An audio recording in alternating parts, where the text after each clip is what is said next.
Este é o canal Espiritualidade, conhecimento para todos. Obrigada por fazer parte desta egrégora que leva luz através da comunicação. Se inscreva e curta este vídeo para que possamos alcançar mais pessoas. O Livro dos Espíritos. Prolegômenos. Fenômenos alheios às leis da ciência humana se dão por toda parte, revelando na causa que os produz a ação de uma vontade livre e inteligente. A razão diz que um efeito inteligente há de ter como causa uma força inteligente, e os fatos hão provado que essa força é capaz de entrar em comunicação com os homens por meio de sinais materiais. Interrogada acerca da sua natureza, essa força declarou pertencer ao mundo dos seres espirituais, que se despojaram do invólucro corporal do homem. Assim é que foi revelada a doutrina dos espíritos. As comunicações entre o homem espírita e o mundo corpóreo estão na ordem natural das coisas e não constituem fato sobrenatural, tanto que de tais comunicações se acham vestígios entre todos os povos e em todas as épocas. Hoje se generalizam e tornaram patentes a todos. Os espíritos anunciam que chegaram os tempos marcados pela providência para uma manifestação universal e que, sendo eles os ministros de Deus e os agentes de sua vontade, têm por missão instruir e esclarecer os homens, abrindo uma nova era para a regeneração da humanidade. Este livro é o repositório de seus ensinos.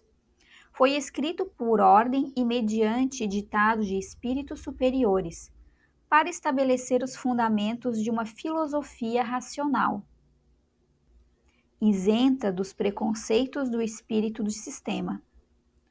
Nada contém que não seja a expressão do pensamento deles e que não tenha sido por eles examinado.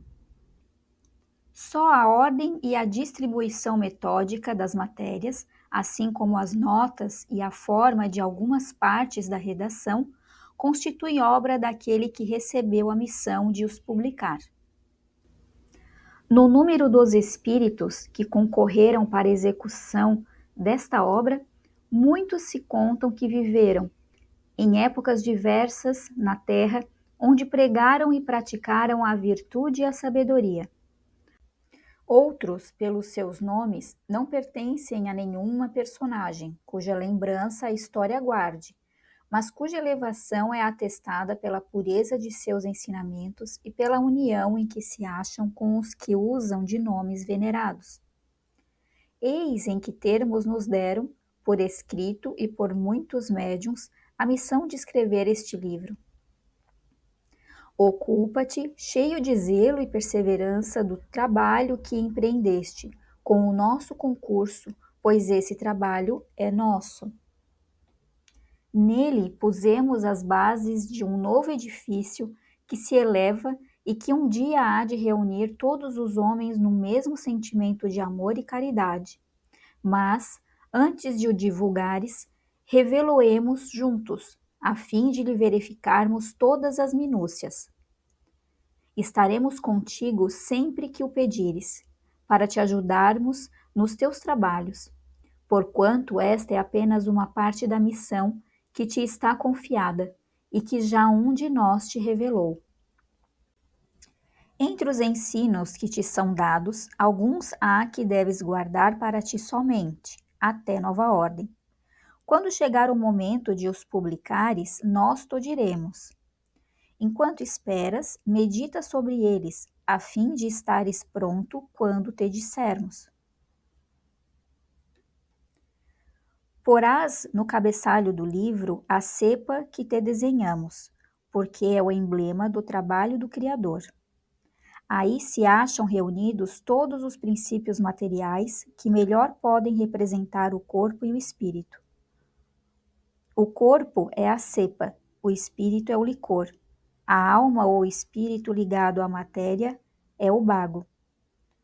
O homem que tem sensia o espírito pelo trabalho, e tu sabes que só mediante o trabalho do corpo o espírito adquire conhecimentos. Não te deixes desanimar pela crítica. Encontrarás contraditores, encarniçados, sobretudo entre os que têm interesse nos abusos. Encontrá-los-ás mesmo entre os espíritos. Por isso que os que ainda não estão completamente desmaterializados procuram frequentemente semear a dúvida por malícia ou ignorância. Prossegue sempre. Crê em Deus e caminha com confiança. Aqui estaremos para te amparar e vem próximo o tempo em que a verdade brilhará de todos os lados. A vaidade de certos homens que julgam saber tudo e tudo querem explicar a seu modo, dará nascimento a opiniões dissidentes. Mas todos os que tiverem em vista o grande princípio de Jesus se confundirão num só sentimento, o do amor, do bem, e se unirão por um laço fraterno, que prenderá o mundo inteiro. Estes deixarão de lado as miseráveis questões de palavras para só se ocuparem com o que é essencial. E a doutrina será sempre a mesma. Quanto ao fundo, para todos os que receberem comunicações de espíritos superiores. Com a perseverança é que chegarás a colher os frutos de teus trabalhos. O prazer que experimentarás, vendo a doutrina propagar-se, e bem compreendida, será uma recompensa cujo valor integral conhecerás talvez mais no futuro do que no presente. Não te inquietes, pois, com os espinhos e as pedras que os incrédulos ou os maus acumularão no teu caminho. Conserva a confiança, com ela chegarás ao fim e merecerás ser sempre ajudado.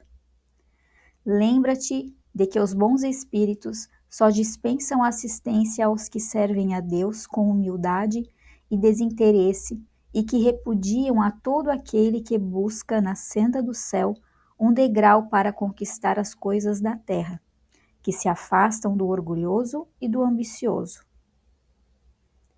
O orgulho e a ambição serão sempre uma barreira erguida entre o homem e Deus. São um véu lançado sobre as claridades celestes. E Deus não pode servir-se do cego para fazer perceptível a luz. João Evangelista, Santo Agostinho, São Vicente de Paulo, São Luís, o Espírito de Verdade, Sócrates, Platão, Fénelon, Franklin, Swedenborg, entre outros. Obrigada por ficar comigo neste vídeo e não esqueça de dar continuidade aos seus estudos seguindo a sequência dos vídeos. Até mais!